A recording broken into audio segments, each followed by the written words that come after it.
Kasus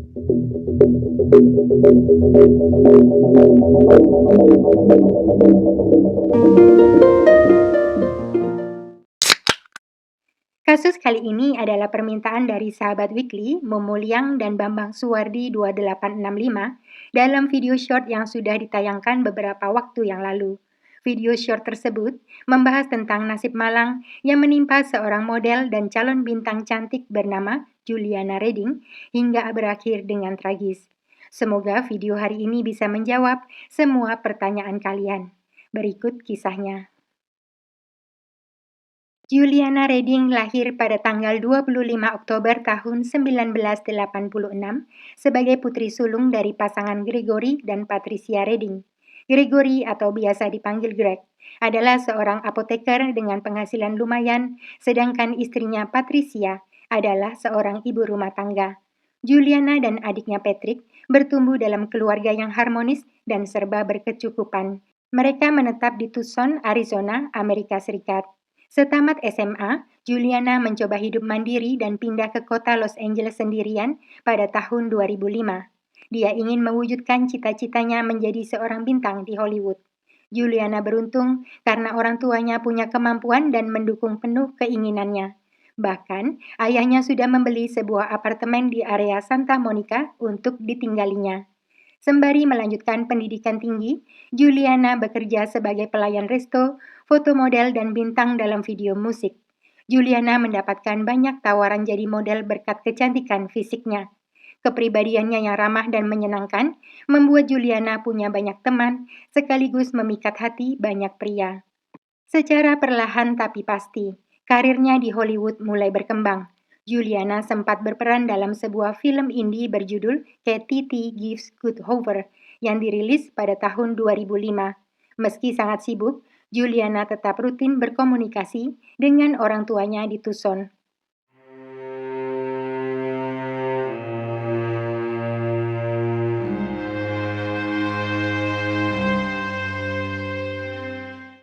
Pada tahun 2007, Juliana berkenalan dengan Munir Uwaida, seorang dokter bedah kecantikan kenamaan di kota Los Angeles.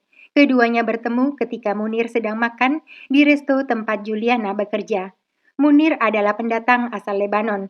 Wajahnya tampan dan berkarisma. Selain berprofesi sebagai dokter, Munir juga seorang pengusaha klinik kecantikan yang sukses dan kaya raya. Munir tinggal di kawasan eksklusif Beverly Hills.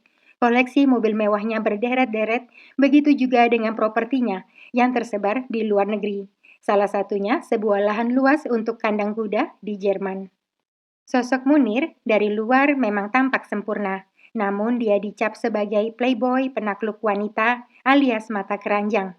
Kelemahannya akan muncul saat bertemu wanita secantik Juliana. Munir yang pandai merayu kemudian menawarinya pekerjaan sebagai aspri.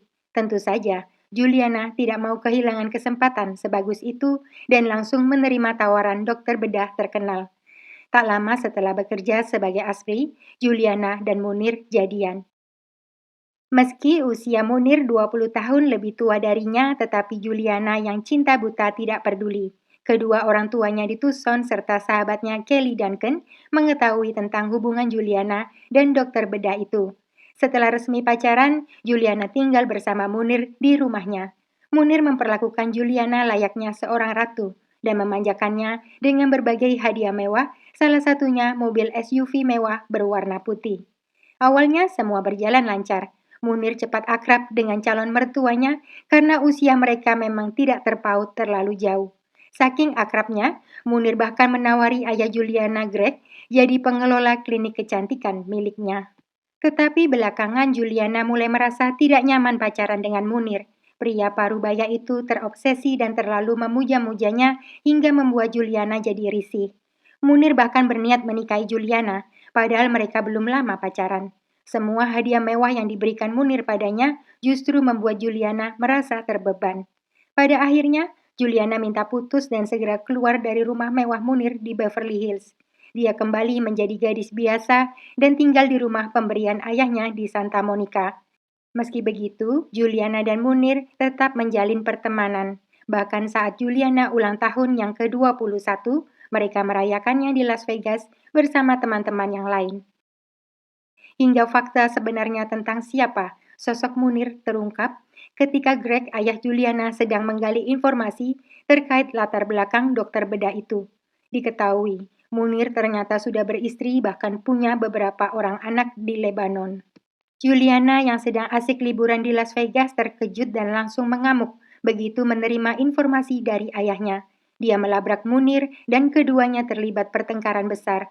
Keesokan harinya, Juliana pulang ke Los Angeles tanpa Munir dan sejak saat itu memutus segala bentuk komunikasi dengan pria itu. Anehnya, meski kebohongan Munir sudah terbongkar dan hubungan Juliana putus, tetapi ayah Juliana tetap saja menjalankan bisnis dengan Munir. Hingga pada tanggal 10 Maret tahun 2008, Greg memutuskan untuk mengakhiri kerjasamanya dengan sebuah surat resmi yang dikirimkan kepada Munir. Tanpa disadarinya, surat tersebut ternyata menyulut amarah Munir hingga berakhir fatal. Pada tanggal 16 Maret tahun 2008, Patricia, ibunda Juliana yang khawatir dan panik, menghubungi saluran darurat 911 untuk meminta petugas polisi datang dan memeriksa kondisi Juliana di apartemennya sejak semalam putus kontak. Petugas polisi tiba di sana pada pukul 6 sore. Setelah beberapa saat tidak ada respon, tercium bau gas yang menyengat dari arah dalam rumah, sehingga para petugas terpaksa mendobrak masuk. Di dalam mereka melihat gas dari kompor dibiarkan terbuka dan ada lilin besar yang menyala di atas meja. Para petugas segera mematikan lilin tersebut dan menutup gas. Sesaat kemudian mereka menemukan Juliana terbaring di atas kasur dalam keadaan tiada dengan bekas jeratan pada lehernya. Pihak berwenang menetapkan peristiwa itu sebagai kasus pembunuhan.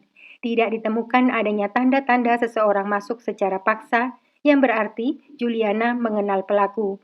Berdasarkan daftar panggilan dalam ponsel Juliana, diketahui gadis itu sempat menghubungi saluran darurat 911 sekitar pukul 9 malam.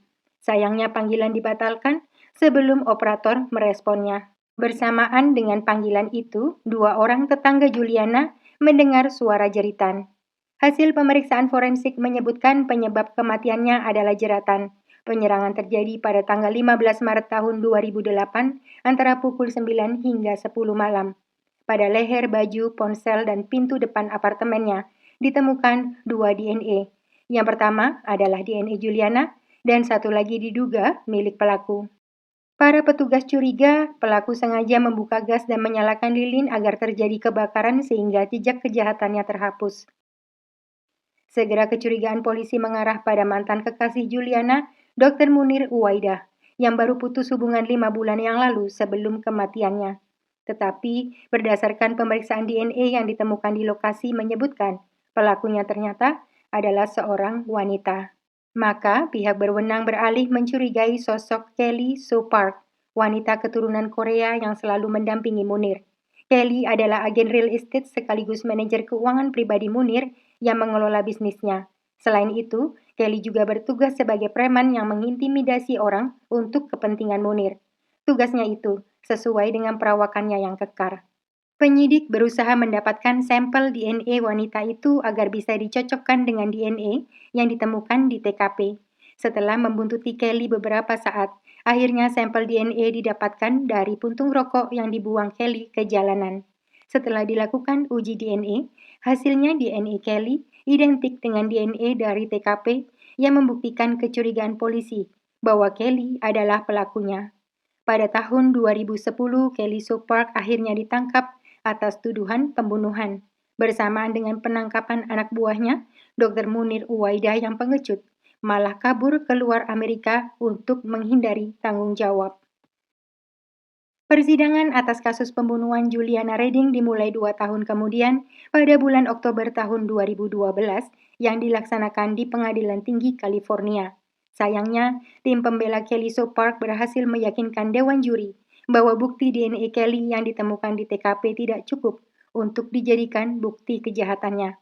Mereka beralasan DNA kliennya bisa saja menempel secara tidak sengaja mengingat Kelly dan Juliana sama-sama karyawan Munir meski tidak saling mengenal. Atau mungkin saja ada seseorang yang ingin menjebak Kelly dengan sengaja menanamkan DNA-nya di rumah Juliana. Akhirnya, pada tanggal 4 Juni tahun 2013, Dewan Juri memutuskan terdakwa Kelly So Park tidak bersalah atas dasar kurangnya bukti, dan dia dibebaskan atas semua tuduhan. Keputusan itu dirasa tidak adil dan sangat mengecewakan bagi pihak keluarga Juliana Redding. Semua yang hadir dalam ruang sidang menangis dan berteriak histeris ke arah Kelly yang digiring keluar.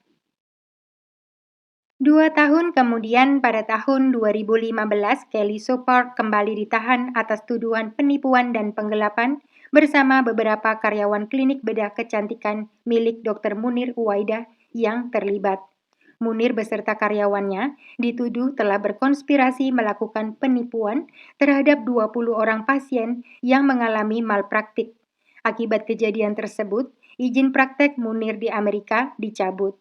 Kabar terakhir menyebutkan Kelly Sopar dibebaskan secara bersyarat pada tanggal 21 April tahun 2016 setelah uang jaminannya senilai jutaan dolar dibayar oleh seseorang misterius.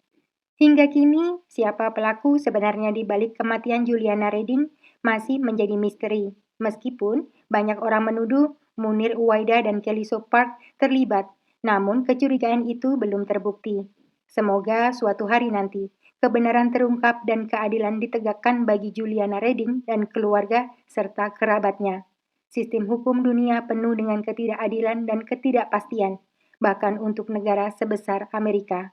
Terima kasih untuk sahabat Weekly yang sudah request kasus ini. Untuk kalian yang belum request, Weekly tunggu ya. Sampai bertemu dalam kasus berikutnya. Terima kasih.